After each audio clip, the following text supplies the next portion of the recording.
Hi, this is Dahi from DNA Slot Cars, and it's a pleasure to have Greg Gaub here. How you doing, Greg?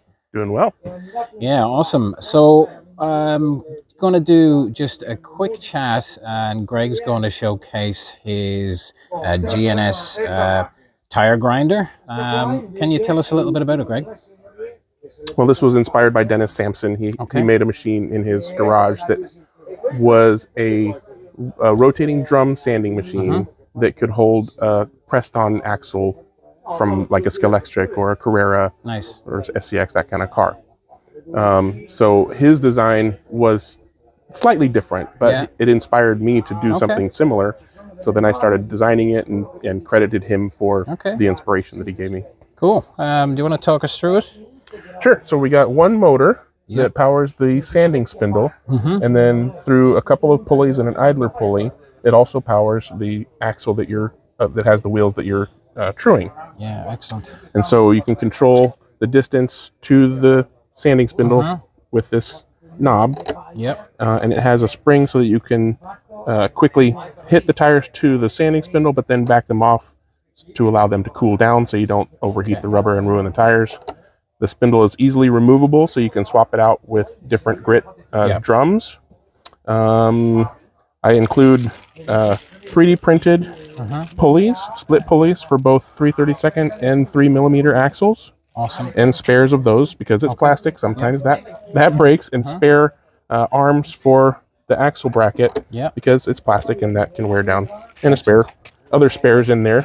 But it works real well for pretty much any kind of pressed-on wheel, but also for metal wheels. Ideal for pressed-on wheels, and then obviously just the regular style as well. Yeah, and these are designed for standard 30-second bushings to snap in, but it can also hold, you know, bushings that are larger or bushings that are smaller in a V groove, so that it stays put while you're doing the sanding work. Yeah, really, I have to say it's 3D printing is coming a long way, but it's quite a robust design as well. Yeah, a nice finish to it, and that clips down over the top. Yeah, just puts right on. Yeah, good for storage and travel. Very good. From getting messed up. That's awesome. And so, if somebody is interested in getting one of these, how would they go about it? These are going to be sold through 132slotcar.us through Alan's shop. Yeah, awesome. The whole complete assembled and trammed spindle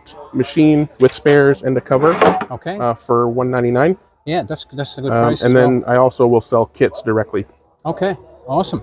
And if somebody then is interested in, you know, obviously contact 132slotcar.us for the fully built example. If they're looking for a kit, then they can get in touch with you directly. Or... Yep, and if they have a 3D printer, the files are all shared for free on printables.com. And I share the entire hardware list, so you know exactly what pieces of hardware to get. And can do the whole thing all by yourself. But I sell hardware only for people, prints only, prints and hardware. And then if you want just to be able to start truing right away, then you order the full thing from Alan. And I know we've obviously spoken a little bit off camera, Greg. For power supply for this, can you just let us know what's the optimum one to go for? Sure. So as long as you have a bench power supply, voltage adjustable power supply that goes at least down to 2 or 3 volts. You don't need to go higher than 6 or 7 volts, but most bench power supplies will go from 0 to 12 or something like that. And you want at least 5 amps. So you can get your typical bench power supply that people use for their tracks sometimes or other tools. Or there's like a $20 one you can get from Amazon that's just got a little dial on it and a voltage readout. That make sure you get the 5 amp version, not the 3 amp version. Right. Okay. It looks like a fairly beefy motor.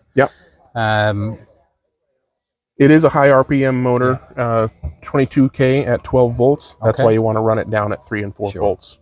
Yeah, no, this is awesome. As I mentioned to you, I had literally texted a message to Alan yesterday saying, I need to talk to you about tire drawer, because we're sick of, you know, putting the sand or, you know, sandpaper on the track and then your rubber flying everywhere and everything else. So, no, this is awesome. We will certainly be getting one of these, and I think it'd be great. Also, we'll do a review of it on the channel, and fits in exactly with this whole new test track bench setup that we're going to be doing.